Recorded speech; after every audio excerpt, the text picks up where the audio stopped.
How did you get into rap music initially? Rap music initially, I would say I got into it. Certain age, maybe? Like, I kind of grew up into it because my father, he was a DJ in Jamaica, so he used to be DJing back home in Jamaica, but at the same time, he was a DJ. But in Jamaica, a DJ is somebody who raps lyrics. So he was a rapper, but he was just doing it with like the island, art form to it.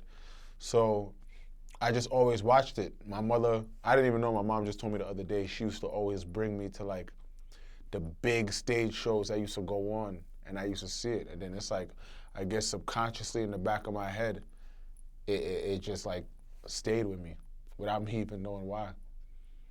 Who taught you how to rap? How did you learn how to rap? Was it your father DJ? Nah, I would say I learned it by like, I ain't gonna lie, Vanilla Ice. Vanilla Ice, when Ice Ice Baby came out, this when we used to have the little cassettes. I used to play it and rewind it, and that's how I would write the words down like that. I would rewind it, boom, write it down. All right, next line, write it down. And then I just would like learn the words like that and just practice saying the rap. Vanilla Ice, I would have never thought that. All right, stop. Collaborate and listen. Ice is back with a brand new invention, something. Grab a hold of me tightly, flow like a hawk with me daily and nightly. When it never stop, yo, I don't know. Turn off the lights and I'll glow. To the extreme, I rock a mic like a candle. Light up a stage, I watch it jump like a candle. Damn, yo, that was hard. He would love this.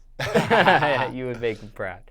Now, I don't know if you would include him in this next question or not, but any musical influences for you? Anybody that inspired you? People that inspire me in music. When it comes to rap, Lloyd Banks, I would say Lloyd Banks was probably, coming up, my favorite rapper of all time. I would say Lloyd Banks. The first thing I ever heard from him was when he did The Victory. This is when G-Unit first came out. And I just was like, yo, what the? Like, his metaphors were so crazy. And then he used to do this thing with his voice, and I used to try to mimic it, but then I'm like, yo, I can't just copy this man's style like that. Because at the end of every bar, he was like, how does he, like, it just, he'd be like, man, the way shit looking, what he used to say, he'd be like, the way shit looking, shit might spill, how this dumbass nigga paid $40 to come in an ice grill. Like, he used to do this weird crackle at the end of his voice, and I used to feel like, that shit was so hard. But Lloyd Banks, Fab, Biggie, Jadakiss, and Wayne. Definitely Lil Wayne. That was a perfect Lloyd Banks impersonation. Yo, Lloyd Banks. People forget that voice crack. Yo, Lloyd You Banks. got the impersonation down. See, you know it, because that voice crack, I used to be doing it, and then I used to be doing it so much, I used to be like, yo, it's like I need my own personality in this. I can't just be jacking Lloyd Banks like that. Now, how many years at this point would you say you've been perfecting your craft for? Taking it serious? Because some people can dip and dabble, but then there's a point where people actually take it serious. And I say I've been like dabbling in like, taking it seriously, I would say the past few, the past 3-4 years where I'm like really, trying to take it seriously. But then before that, probably like the past 10 years, just being in the music business and doing things behind the scenes, just as far as picking beats and having a good ear for beats and knowing what should be said on certain songs like that. So it's kind of hard to say, because it's like there's some of it where I was like behind the scenes and I wasn't really perfecting my craft because I wasn't really worrying about delivery and all of that. I just would be saying, okay, this is a hot metaphor, but I wasn't really saying, all right, now this is hot, and now I'm gonna say it and deliver it how I want to deliver it, Do you remember your first rap or what you were rapping about back then? My first rap, man, my first rap was horrible. Oh my goodness. It was with these dudes back in Brooklyn and Flatbush. My rapper said, I said, walking past shorty and I'm thinking like, damn, she fine, good looking and banging the body, one of a kind. I ain't worried about your man. I want you. I don't want nobody else, just me and my boo. Yo, it was so bad. How do you even remember that? I don't even know what I was doing 10 years ago. Yo, word, and that was like over 15, 16, 17 years ago. Even that, I don't even know what I was doing back then. Yeah, but that was, whoa. Did that music ever come out? Is that in the public? Could somebody go You want to find know that? what? All right, so look, I did that song with somebody named 2020. And the funny thing about that was the first time I ever recorded a rap. And I remember it was the first the first day I ever met Nicki. That was the person who introduced us. The first thing he played was that, but he kind of was doing it trying to clown me. So it's like that was the first thing she heard, and she was cracking up laughing, and I just was sitting there in the back of the car like, that was funny. When you're in the studio, top 3 things you need in the studio. Yo, when I'm in the studio, like a lot of people, like anytime people see how I work in the studio, they kind of think I'm crazy because I'm not somebody who says, all right, I need liquor, I need weed.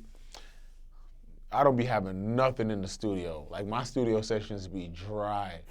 Like when I get hungry, I order some food, but I don't intoxicate. I don't really do nothing to really get my mind or take my mind somewhere. Like if I smoke, I would just sit there and not say nothing. I'm not somebody who could smoke and operate, so that's why I don't even deal with it. And if I drink, I feel nice for a little bit, but then I'm gonna get super tired and fall asleep, and I won't get nothing done. So I'm naturally high for life, so I'd rather just, just deal with the vibes like that. Are you a loner in the studio? I'm definitely a loner in the studio. I don't know, some people say that's not good, but I don't like to be in the studio. I don't like to ask people their opinion. I like to be there with the producer and the engineer, and we just work like that. Like a lot of my projects, a lot of my music, I do not be having a whole bunch of people in the room ever. Not a bunch of girls, not a bunch of A&Rs, like nah. Distracting? Is that why? It's not even distracting, it's just, like, what are you here for? Like, you're not about to help me. You're not about to really do nothing. You're not going to help me write. Unless you're bringing a beat, then that's different. But for the most part, I definitely just be doing everything myself and just don't be having extra people in there unless you really doing something to help towards what I'm doing. Some people might look at females or maybe even their crew members as a source of inspiration. I don't know. Yeah, or it could be distracting. It could be the opposite for somebody. Yeah, there's my boy Philly Swain. Like he's somebody who I rap with, and when I'm in the studio with him, it's like he's lyrical. He's like me. So when it comes to just coming up with ideas and stuff like that, it's like we be coming up with like crazy stuff when we together. We just bounce ideas off of each other. So, but I don't really be having a lot of people in there. But I would like to have a crew and have like a dope chick where I'm like, all right, this girl, she raps, she do her thing, I got this song, yo, I just killed it. Hey, yo, such and such, can put a verse on this. Or, you know what I'm saying? That's gonna come in due time though. The thing is, I'm looking, but it's just hard because I can't just rock with anybody and say, yo, come on, and because it's like, just because of what I'm associated with for what I've had my hands on in the past, the bar is raised, so I can't just say, okay, yeah, I'm gonna just go work with anybody and say, all right, this is somebody who I'm really working with and I'm about to do a whole bunch of things with them. You know what I'm saying? I could do songs with female artists, but as far as really having them and saying, yo, this is my artist and we about to do A, B, and C, they gotta really have it. Craziest studio story, if you have one. Craziest studio story.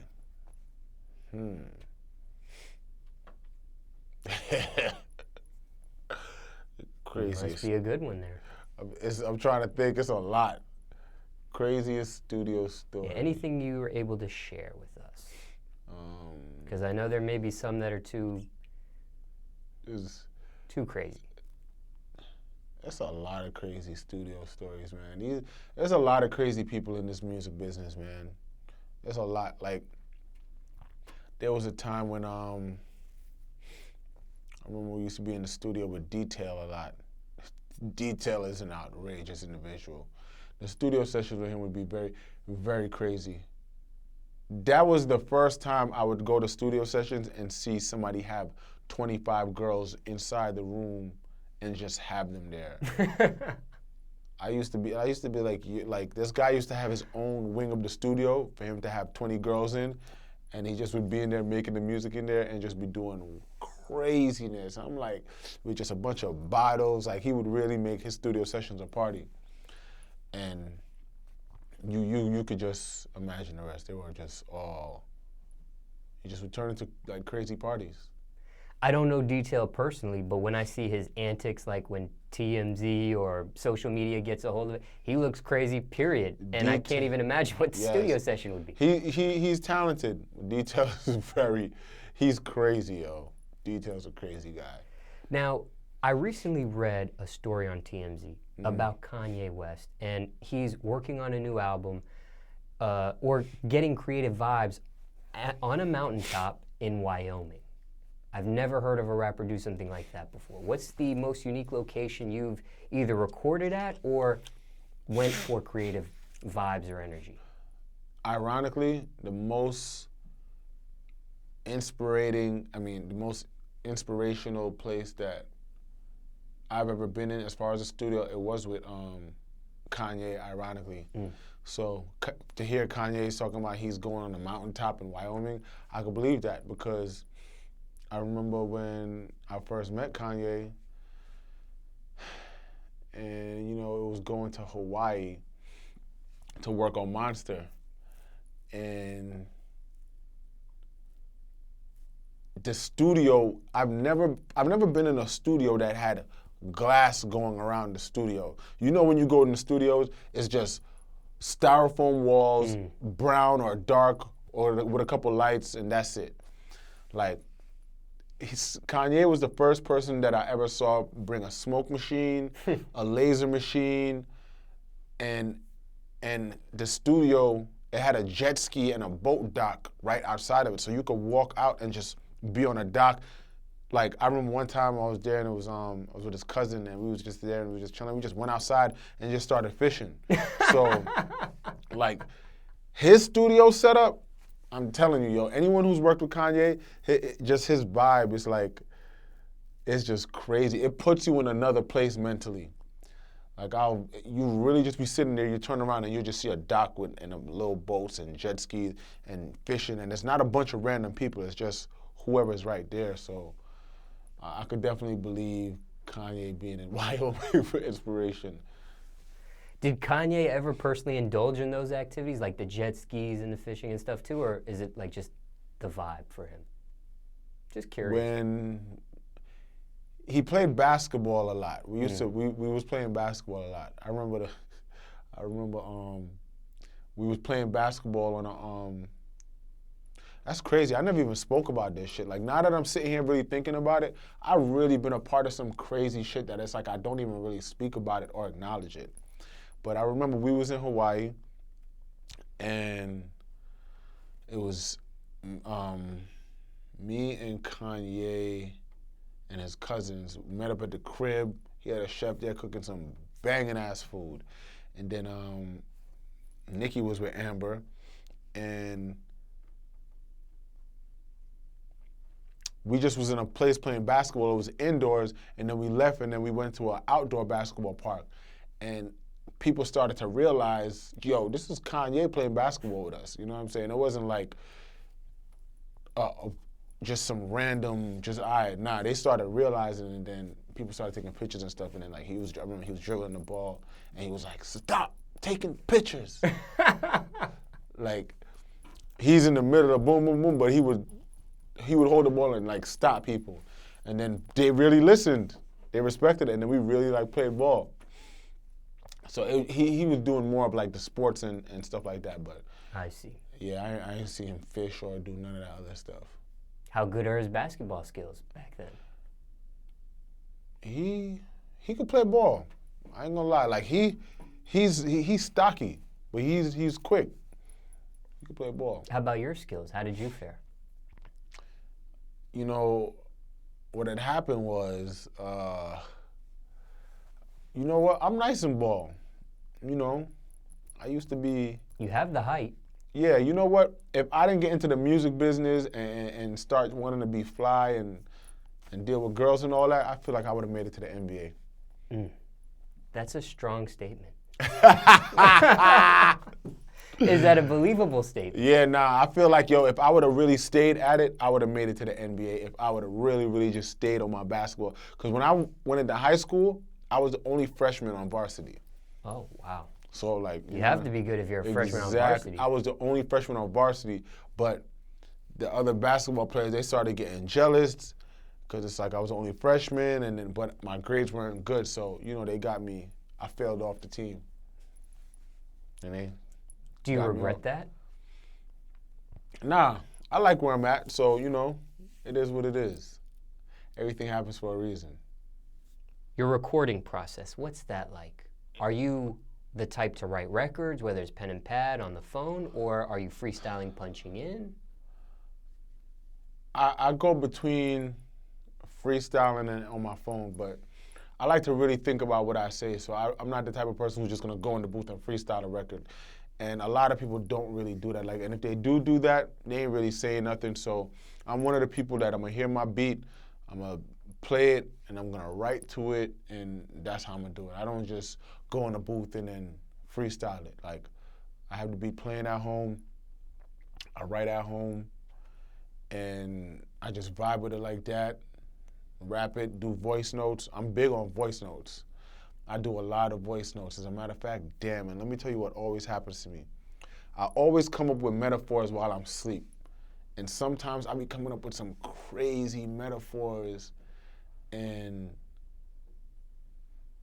I'll just say, I'm gonna write it down when I wake up. And then I wake up and not remember what the metaphor was, and I'll be so mad. So like now when I think of it, I don't care how tired I am. I get up and I just type it in my phone. I'm like, I bet. When I'm asleep and when I'm flying, I don't know why. Something about sleep and flying, like a lot of punchlines be coming to my head. From start to finish, what's the average time you spend on a song? I don't really take long recording. Like once I have it, you know, and also too, I'm big on like the breathing technique. A lot of people, they don't really know about it. They'll just go in the studio and just go, la la la la la. But you gotta really, like if you really sit up and take a deep breath, my man Philly Swain taught me this too, I ain't gonna front. You take a deep breath before you do it, and as you exhale and you really put the lyrics out, it makes a big difference. It makes a big difference too. And even if you do 4 lines at a time, like a lot of people be acting like they don't punch. A lot of people punch. So, but I'm not big on punching. I'm more on like, I want it to flow and it just sound like it's just money. One take. Yeah, one take for the most part. What about, I seen this too, and I never really saw it before until recently, but some artists, rappers, they'll stand up, of course, and record, but then some now sit and record. Ever tried that? I definitely sit down when I record myself. I got this song called Shade Room where this is when I was really like finding my voice. And I just hit the space bar to record myself. I sat, boom, I turned around, I said, it's ice hockey, I don't check niggas. No water park will wet a nigga. Leave you tied to knots, no wetter nigga. No Mountain Dew is cold red. Like Skeletor, you a old head. Hope you dye your hair, you a old head. Like low carbs, you got no bread. I'm so, you know what I'm saying? And it just makes you calmer. So it depends on the vibe. But then if I'm on some hyper, like, she said, are you with it? I said that I'm with it. I'm fixing my fitted. You not permitted. I never admitted. I never committed. I hop on the bike and I really never did. I'm up in the clutch and I'm ripping the silly. You know that spit in Miami, the Philly. They wanted to give it to me like it's free. It's SAFAREE. That's me. I got to stand up to do that. You know what I'm saying? But, yeah. That was amazing. Now, what about writer's block? That's that moment you get stuck on an idea, stuck in the middle of a record. How do you deal with that? When writer's block happens, I don't force it. I just say, all right, I'll come back to this another time. There's definitely times where I come up with, like, I just have writer's block and like I'll do 2 verses for a song and my first verse fire. Then I'll do the second verse and I'll record it. I'll be like, oh man, this don't sound right. I'll scrap it and I'll say, yo, I'll come back to that. And then it's like, I don't know why too, when I wake up in the morning, it's like that's when I can just really just write a lot. Like, I can write a lot in the morning. I don't know what it is about the morning, but when I wake up in the morning, bars for days. What's the longest you worked on a record, stopped, and ended up finishing it? You mean like recording one day, stop, and then give it a couple days and then Yeah, go well, back? with dealing with writer's block, you're writing it, you can't finish it, you got to put it down, but eventually you come back to it. Maybe like a day or 2. Okay. Yeah, I've never had writer's block to the point where it's like I'm just stumped for weeks and I can't do nothing. You know what I'm saying?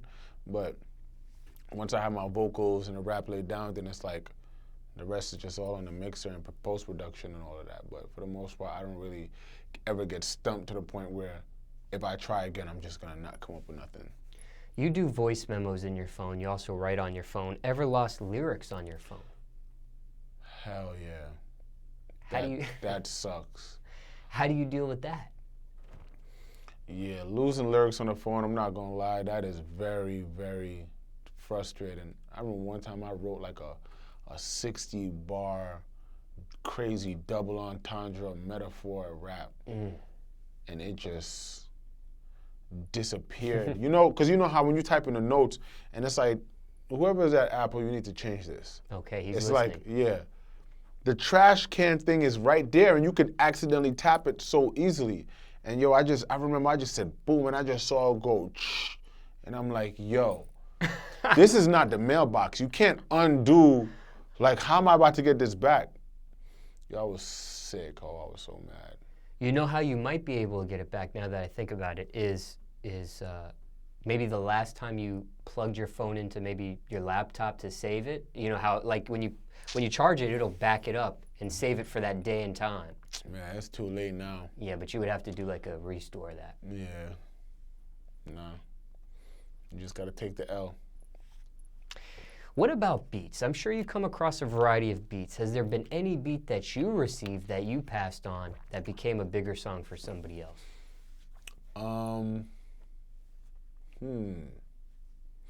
Some producers will send the same beat to similar people, you know? I'm not going to lie.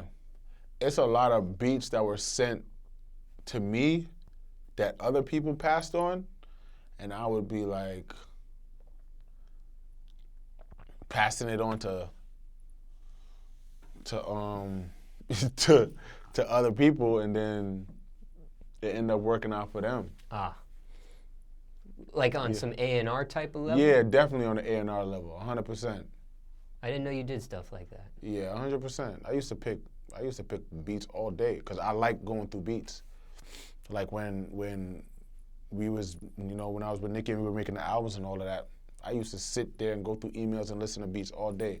I used to love calling up people to get beats. I used to go through beats and boom, hey, we should work on this beat. This beat is hard. Definitely. That's why I always got my A&R and executive producer credits on the album. So, that's. I didn't know you were doing it for other people though.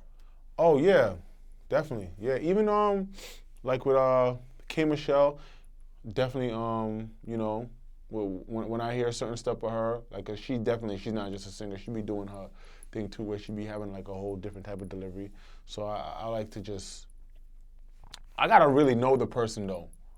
I gotta really know the person to really know where they at and how they gel with just certain type of sounds. You know what I'm saying? But not for you though. You haven't received a beat that you personally passed on and it became somebody else's beat. Nah. And a big thing for them. Nope. Not yet. I don't. Yeah, I ain't gonna lie. I don't be.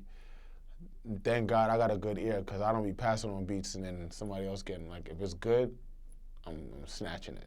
Or you might not jump on it fast enough. Sometimes a producer will send an artist beats, and you might have a bunch of beats, and you don't get to it. And by the time you get to it and call the producer and say, hey, I want this beat, they might be like, well, so-and-so has it now. We can't do anything about it. Yeah, definitely. But that hasn't happened to me. Okay. Risk versus reward. What's the biggest risk you took for your music career so far? The biggest risk, I would say, the biggest risk is just me even doing music, like as a solo artist. Just me by myself, just going out there and doing that, because I have a lot of odds against me. I have a lot of people who just try to want to see me in only one light, but then now it's like they got to respect it. No matter how much you want to try to hate and act like you don't see it, you got to know I'm barred up and better than a lot of these people who are out. And, you know, it's all about, it's kind of sad. It's like almost, it's all about luck of the draw right now. A lot of people getting on, and it's like, they ain't even been doing it long, and they just, boom. You know what I'm saying? Do you feel stereotyped or typecasted, or do you feel blackballed? I feel a little bit of both. I feel a little bit of stereotyped and a little bit of blackballed. Like, just like with, you know, on the complex thing with Joe Buttons and academics, like when they put my video up, and what Joe said was real. He said, first of all, I never heard Safaree be whack. He said that freestyle. He said if Fab or somebody else would have been freestyling, then said, hold on, little bitch, I gotta change the fur. You know what I'm saying? If somebody else would have changed fur coats mid freestyle, people would have been, oh my God. People would have been snatching their hair out. People would have been clawing their eyes and all of that. But it's like with me, I gotta work 10 times harder. It's like they don't want to give me that pass, but then it's like it's gonna just be to the point where my sons, they're gonna have to submit. All my sons are gonna have to submit. But you know, they just, and then there's those people who, they show me love behind the scenes, dap me up and say, yo, you doing your thing. Oh, I see you, I see this, blah, blah, blah. But I'm just like, yeah, whatever, because if certain people was around, you wouldn't come to me and say that. Don't DM me telling me you see this. Oh, you see me out and you want to text me. Oh, you want to, like, come on. Like, nah, if you wouldn't say it in public, don't say it to me in private. Because that's how I am. I'm not the type of person who, and it has a lot to do with being from New York. If I don't rock with you and you have opportunity for me, I'm not going to rock with you just because you have the opportunity. Like, I got to really genuinely rock with you. But then there's some people out there who don't care, and they will have no shame and no dignity or no pride in themselves and do anything to just get ahead. I'm not one of those type of people. Has the risk been worth it so far? Yeah, it's definitely. I feel like I'm definitely progressing. You know, I just dropped my Paradise video with Sean Kingston, and you know, my videos, people used to watch them, but then it's like with this, I just dropped it, and I'm at over 320,000 views in a very short amount of time. That's a lot. My videos never used to be getting them type of views, so now it's like, you know, they're waking up. Proudest accomplishment so far in your music career? Proudest accomplishment, you know, definitely being a executive producer for, you know, multi-platinum selling albums and singles, and knowing that I was a person to say, this person should go on that song, this beat should be this, or we need to do this on this, or we need to get this beat from this person because you would sound way better saying it. So, you know what I'm saying? Like, those are some good accomplishments. Biggest failure so far in your music career? Biggest flop? Biggest failure, biggest flop. Man,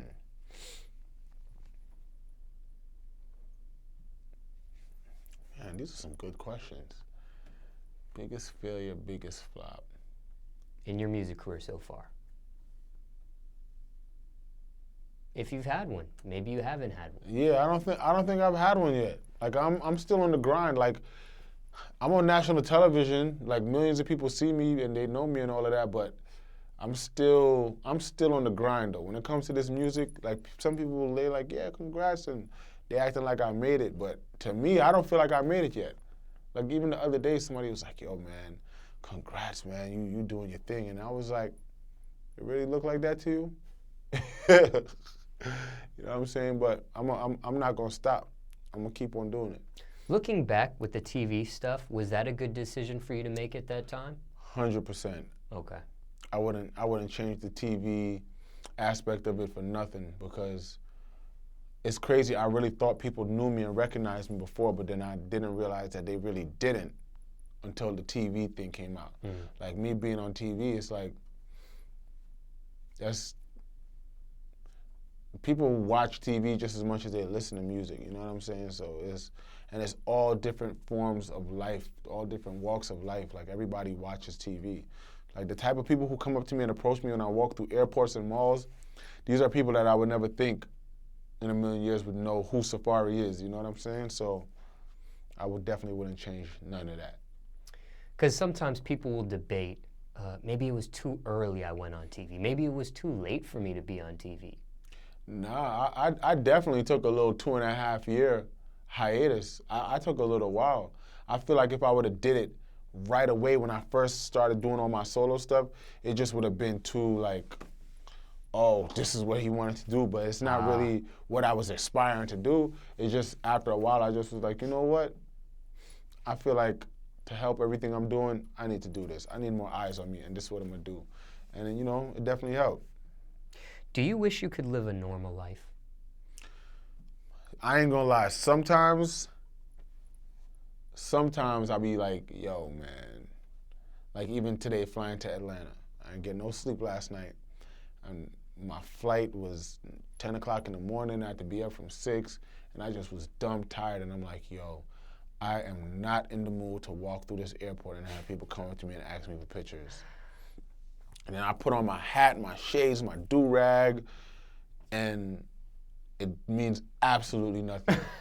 Like, they will spot me a mile away, and all they say is, you just Safaree covered up trying to be hot and low-key. We know it's you. Like, you know what I'm saying? So, but That's a good, bad problem. Yeah, it's good though, because it means that I'm doing something to be recognized, you know what I'm saying? And it's never nothing crazy. It's like when people see me, it's always love. It's always women, you know, showing me love. Like dudes, they just be like, yo, respect, I see you, whatever.